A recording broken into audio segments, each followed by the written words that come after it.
goal here is to kind of give you the plausible, like the possible kinds of problems. And I did this problem in sixth period one way, and I'm gonna do it slightly different in this class. So do you remember the bar problem we had just yesterday? It was harder for you guys than I think you thought, but we tried to navigate from an object on the end of a string and it falling downwards to the situation in which it's just the bar falling downwards. And then we asked questions related to how fast different parts on the bar were moving when it made it to the vertical. Does that sound like yesterday? Good, I'm glad you remember that part. That's good. I know your poor little brains are all fried from SAT today, those of you who took it. Just don't know how you can survive a whole day after a 2.5 hour test.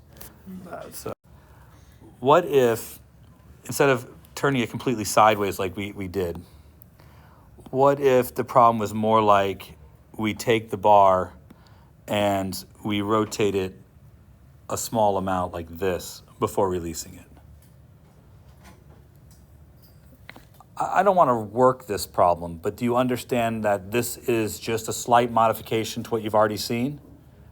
So would you have the wherewithal to know that H for MGH is now probably going to be something times 1 minus cosine theta, where this is theta? How many of you see that extension, right? We've done this already, but you would probably have to now put in here wherever the center of mass is of our system, because that's what's being lifted. And how about another stretch? What if instead of it being, a bar, we have something that's more like an object like this? Right, we had a problem that had something like this in it already, right? And you had to figure out what the moment of inertia of that object was. Is it not too unbelievable that you might have to also figure out what the center of mass of that object is? Because wouldn't you agree the center of mass of this object is probably closer to the bottom than it is to the top? So again, not a big change, but one more small permutation to the problem. In this case, you'd have to do this to figure out the moment of inertia, but you might also have to do a little other work that you would be not unprepared for, but one that might surprise you, right? You'd have to use the equation for center of mass, maybe integrate it. If you had to integrate to find a moment of inertia, finding the center of mass is almost exactly the same. But again, you would do all that in service to be able to then go, okay, MGH is now going to be MGX center of mass times 1 minus cosine theta.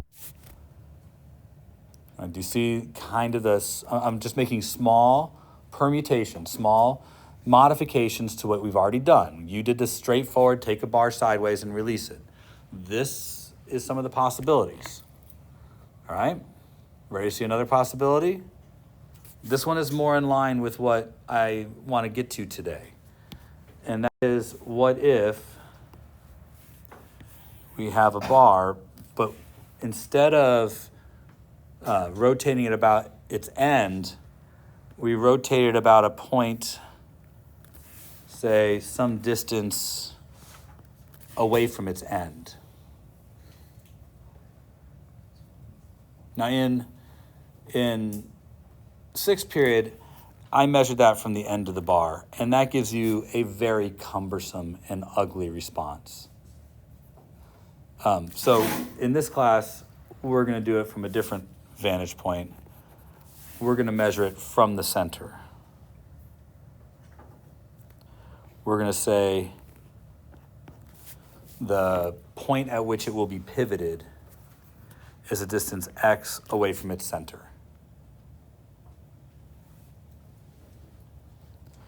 Now, I hope that you can kind of see what this problem will be about.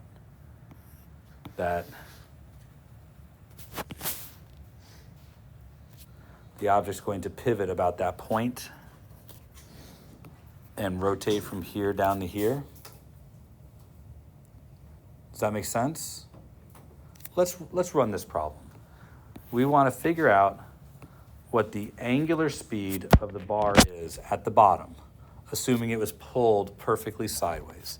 Let's say the bar is of mass m and length L, and that we can have x in our answer.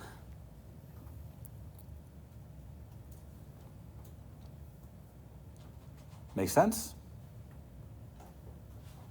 Any questions of what I'm expecting? All right, you ready to see what you have to do for a problem like this? Let's start with what we did yesterday. The first thing I think you have to do is you have to consider the gravitational potential energy.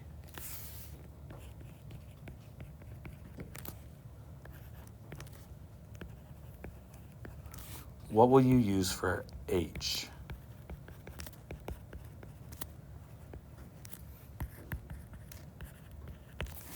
Right? The center of mass is changing height. You need to find a way of expressing it. Now, I think this one's pretty easy if you measure x from the center. Can we all agree that the height is going to be x in this circumstance? Because x is the distance from the center of mass to the pivot point. Does that make reasonable sense? Now, in sixth period, we measured x from here. Do you see how that would make it more complicated? Because that would mean that this distance here would be L over 2 minus x. Do you see the difference? Where you measure x from determines how you would express h. It's certainly easier if our problem tells us that x is measured from the center of mass. Certainly that makes that easier. All good? So the first thing is consider u. The second thing, consider the new moment of inertia.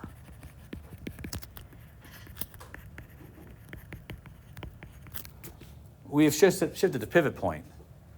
So now it's being rotated about a point that is not at its center or at its end. What will you have to do to deal with the moment of inertia? Do you know the name of the formula? You will need to use the parallel axis theorem. That's right, we were going to shift the moment of inertia to a new location. You'll have to use the parallel axis.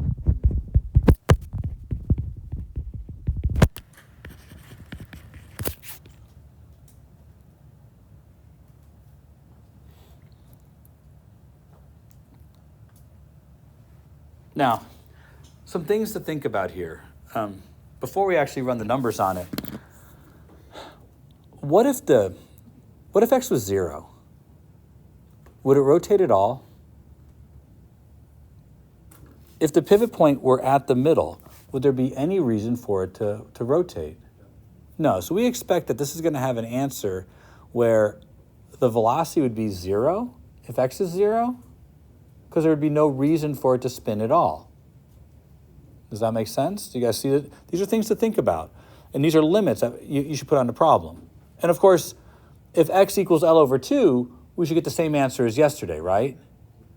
So let's work the problem. It's pretty straightforward. I'm going to start with the gravitational potential energy side and say that that's going to be mg, in this case, x. It's the amount of energy that the system has when it's pulled perfectly horizontal. And I'm going to set that equal to 1/2 I omega squared. Because I'm going to convert all that energy into rotational kinetic energy when it swings down to the vertical. Now the next thing is, I think we have to deal with this pesky little formula, but luckily we measured our shift in x already, so it's really not that much. What am I going to use for the moment of inertia of the center of mass? 1/12 ml squared, that's right, plus mx squared. I'm just going to sub that in. There's really not a whole lot I can do with that. So mgx equals 1/2 times 1/12 ml squared plus mx squared times omega squared. Do you guys see that there's an m in every term? I could factor the m out on the right side, and assuming it's non-zero, divide it out of the equation. So that gives me gx equals, I'll multiply both sides by 2 to just now have 1/12 L squared plus x squared times omega squared. Now I just solve this for omega.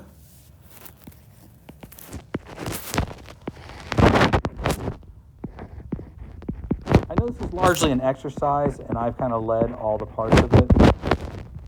But what I'm trying to address here is, for an object that's going to rotate and convert gravitational potential energy into rotational kinetic energy, you need to consider these two steps. And we didn't have to consider them before. And it's something we need to consider now. All good to go? Not terrible? I'm gonna give you one to do then. Here's the one I'd like you to do. Problem, like how much of an FRQ would this be? Well, I think this would be about 7 points, maybe 8, because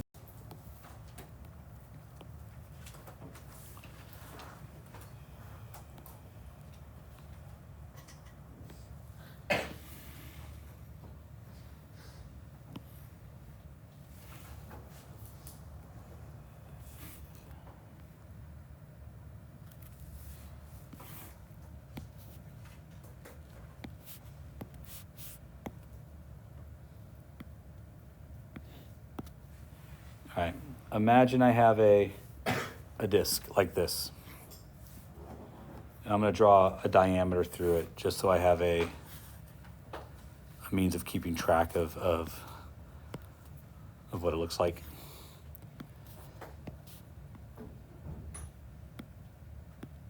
Okay, there. I'm going to mount it about its edge right there. That blue line is just so I can kind of tell where it is, what its angle is, because I'm going to take the disc and rotate it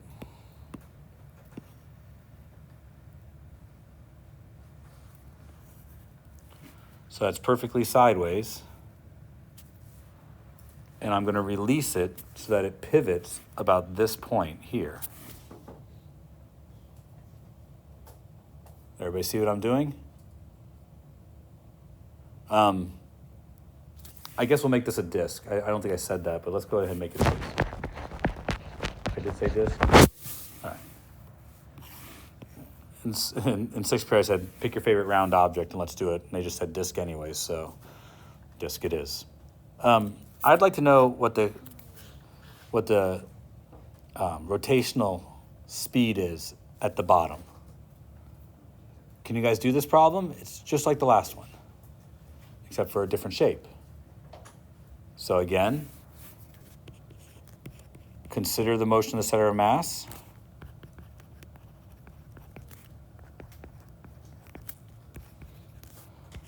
And 2, consider moment of inertia. You got it. What's the right answer? I got square root of 4g over 3r. Really? Yeah, okay. Well, that's the right answer. Square root of 4g over 3r. Before you even know if it's the right answer or not, the thing to think about is g over r in the radical. Does that make sense for what our expectation is for what we're finding? We're supposed to be finding an omega, which is going to be in radians per second. Does this work out correctly for the units? Well, g is going to be meters per second squared divided by meters, which is going to give me per second squared. And I'm going to take the root of that, which is going to give me per second. If I am working on a rotational motion problem and I get no unit for the top, what is the unit? So I am very likely looking at a number that is in radians per second. So that's very promising. Do you guys need me to work this one out? Want to see it? Let's take a look. This distance is what I'm going to use to represent the height, and that is 1 radius.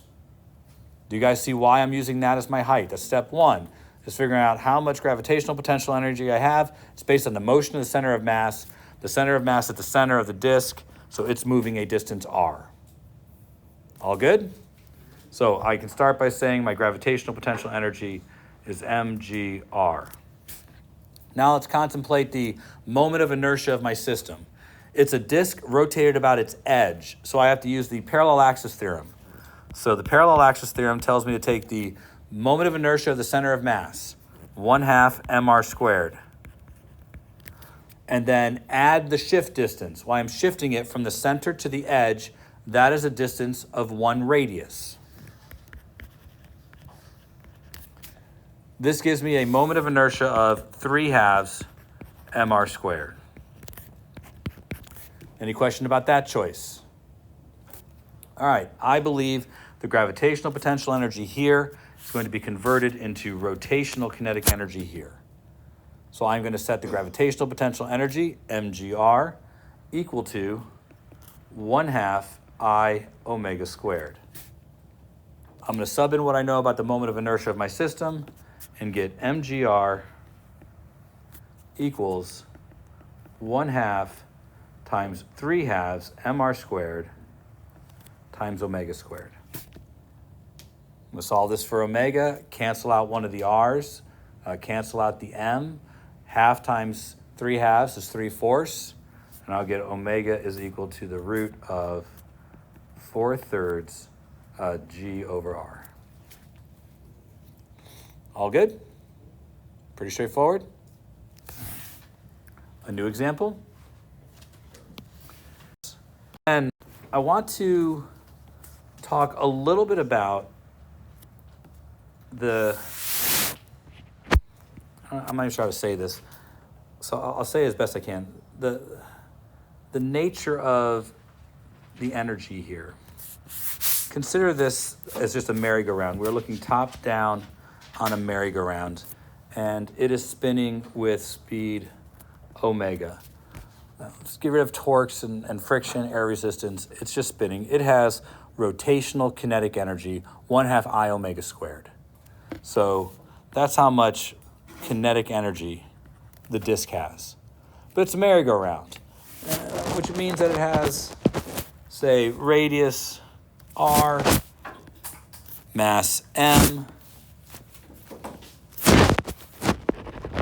but maybe a bunch of children jump on. So I've got a child here, a child here, a child here, and a child here. Now, 4 children on the merry-go-round and the merry-go-round. How would you go about finding the kinetic energy of this system? And what I want you to walk away with is that you can consider kinetic energy in a number of different ways here. The first way is to consider that the kids all have translational kinetic energy. The disk still has rotational kinetic energy. That's not going to change. This is the kinetic energy of the disk. It's not changing location, but it's certainly spinning, so it has rotational kinetic energy. The kids, though, you could make the argument that they have translational kinetic energy. I could look at each kid and say each kid is 1/2 mv squared. There's 4 of them, right?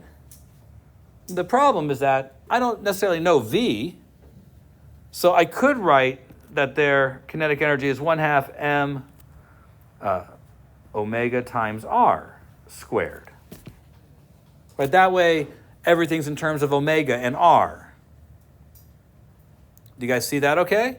So either way, this would be the children's translational kinetic energy. And don't you kind of see that this is the rotational kinetic energy of the kids? If I just reorganize this, this becomes 1/2 mr squared times omega squared. They become point masses because their extension doesn't really matter because they're being rotated outside their body, and this would be the kids' rotational kinetic energy. It doesn't matter whether you want to treat them as translational objects or rotational objects, both of them are kind of the same. But I also want to point out something else. You could also treat this as a single system. But what I mean by that is this system would be 1/2 the moment of inertia of the system times omega squared. But do you realize that would just be the moment of inertia of the disk plus mr squared for each kid? Do you guys see that okay? Do you also note that that would just be adding 4 of these to 1 of these? The omega squared is the same in all of them. The 1/2 is the same in all of them. So when you have a system of objects that's rotating, maybe a composite system like this, you can add the energies individually if you wish, or you can find the moment of inertia of the system as one thing and calculate its kinetic energy that way. I bring this up because you don't really know what information you're going to be presented with. Finding the most efficient way to get to your answer is sometimes helpful. And we're missing another part of this, and this is why I'm having to bring this up. Move on, right? All good? Looking at this,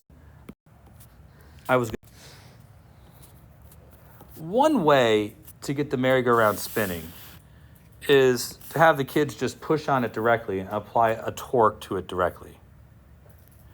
I don't think that's a big deal. I don't think that's a big surprise if I say that, here's our merry-go-round, and there's a couple kids that are all kind of standing around the outside of it here and here, that they could push on it directly by just pushing it to the side, and that would eventually get the merry-go-round to spin. Does that make reasonable sense? They could even run around the outside of it, and that true would be them applying a force to get it to spin. But what if a kid was over here and he goes running at the edge and he jumps on to the merry-go-round? Won't the merry-go-round begin to spin? He's running. He grabs the bar, jumps on, so now he's here. And he's riding along with the merry-go-round, but the merry-go-round is now spinning. Now, what he did is he had kinetic energy, and he collided with the merry-go-round, and now the merry-go-round has kinetic energy. But this is a collision. This sounds way more like a block strikes another block, where I'm pretty sure energy wouldn't be conserved. We're going to need a way to deal with this problem, and that's what we're missing. We're missing a piece of the puzzle. And not just this problem, but we're going to start. Why do you think I keep talking about this bar rotating down to the bottom? Right? I'm just going to hold it and drop it. Have you thought far enough into the future about why that is? Because if you haven't, consider me kind of throwing it in your lap a bit. There. So we started from rest here. It swings down to the bottom, but the bottom is located the ground, and there's a ball right here. Right, it's going to swing down, hit the ball, and now the ball is moving. That's clearly a collision, isn't it? Now, do you remember doing this problem when it was a block at the end of this rod striking something and then swinging upwards afterwards? Well, that one was easy. We could deal with the momentum there, but this object's momentum is going to be a little different. Because its mass is distributed throughout, we're probably going to have to find a different way to deal with this collision. This is a different kind of momentum problem. Again, missing some pieces, but somebody in 6th period asking questions like this afterwards, right? It swings down. It's going how fast when it gets there. Why do you need to know that? Because it collides with something now. And due to that collision, momentum has been transferred. That's the part that's missing right now. But I want to at least impress upon you one more kind of problem that we haven't talked about. And we'll save this one, but this is where we're going tomorrow. So all those people who aren't here today, they're going to be sad because tomorrow needs what we do today.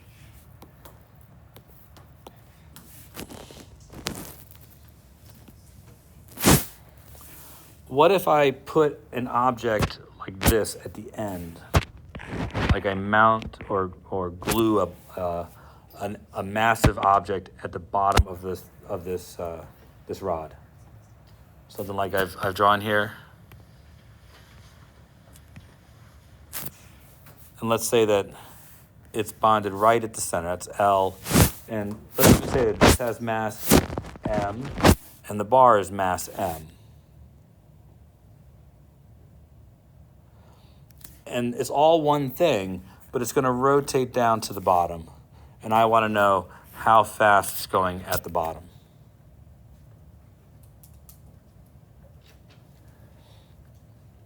Do you see you have some trouble with this problem? Some things that are a little bit different than before?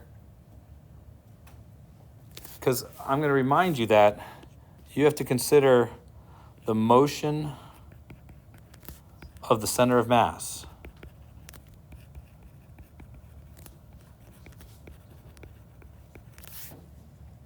Do you know where the center of mass of the system is?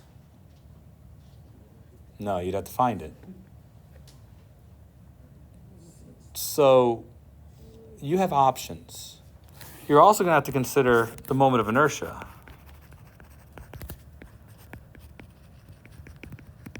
But again, you have options. What I'm trying to tell you is that there are things you could do. You could treat this as one object. But if you're going to treat it as one object, you will have to find the location of the center of mass of this system. It's not terrible. You guys remember how to find center of mass? It's either a summation or an integral. We talked about the integral a few minutes ago. The summation wouldn't be terrible. If the rod has its center at the middle of the rod, then center of mass is M1R1. M1R1 plus M2R2, where R is the distance from the pivot point to the center of mass. So I think this would be M L over 2 plus M times L. But then you have to divide out the total mass. Because remember, it's a location. It's a weighted average. Not terrible. So you could do that, find the center of mass. That's one way to do it. So first way to do it, find the center of mass of the system. Once you find that center of mass, it's mgh, or in this case, 2mgh, or 2mgx center of mass. That would be the amount of potential energy it would have. That's one way to do it. The other way to do it is to consider that the two objects have separate potential energies. You can say the rod has potential energy mg L over 2, and the ball has potential energy mg L. The ball is going to descend a distance of L, and the center of mass of the rod is going to descend a distance of L over 2. You can just add the two energies together. Because energy adds together, adding these two things would be the total potential energy of the system. You get the same answer. For those of you who are looking closely, you're going to begin to see the same answers there. At the same time, you could treat these two objects as having separate kinetic energies. You could find the kinetic energy of the rod as distinct from the kinetic energy of the sphere. Just like the kids on the merry-go-round a minute ago. Or you could find the moment of inertia of the system together. And from there, find the kinetic energy of that single object. I would encourage you to do this part for the kinetic energy. Because likely, if there's a collision after this, you'll need that for the angular momentum. I think that's probably enough for today. Unless you're desperate to work this, I've given you what you need to do this kind of stuff. We've seen several different styles of question. Do you notice they're all basically the same? MGH equals 1/2 I omega squared. But there's just more to the I and there's more to the H with these kinds of questions. So I'm going to give you 3 practice questions this evening. They have this stuff in it. Give them a try. They're all basically me telling you what your problem is going to look like on Friday. Does that make sense?